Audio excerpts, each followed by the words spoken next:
आता थोड्याच वेळात या सगळ्या टकुच्यांसोबत आम्ही पोहोचतोय रेवदंडा बीचला. आता कसं आहे, झोपड्यांमध्ये राहायला लाज नको वाटायला म्हणून मॉडर्न कॅम्पिंगचा मार्ग निवडला होता. नाही तर आमची गाबडी रस्ता झोपायला पण मागं पुढे बघणार. आता गेल्या गेल्या पाणीने नाही तर वेलकम ड्रिंकने स्वागत झालं होतं. त्यात पण काय झाडी काय डोंगर असं म्हणण्यापेक्षा काय नारळ काय पाणी असं म्हणत मस्तपैकी बीचवर आलो. संध्याकाळचा टायमिंग झालता त्यामुळे वातावरण पण एकदम मस्त झालं. बॅट अँड बॉल सापडला त्यामुळे हानकी बोडीव आणि दुरळ उडीव कार्यक्रम चालू झाला. आता संध्याकाळ पण व्हायला लागलेली आणि कॅम्पिंग वाल्यांनी मस्तपैकी झगामागाल मला बघा कार्यक्रम करून टाकला आणि थोड्याच वेळात इकडे मस्तपैकी गेम चालू झाले.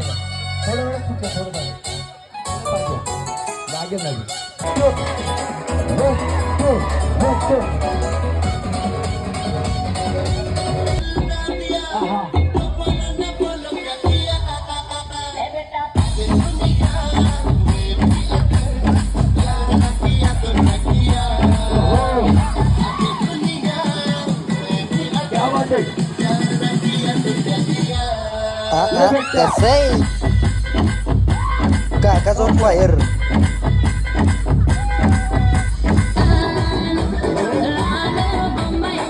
आता इथून पुढे तर मला काय बोलायची गरजच नाही कारण की जी काय राडा पोरांनी केलाय अगाय नुसता जाळंदूर संघच काढलाय.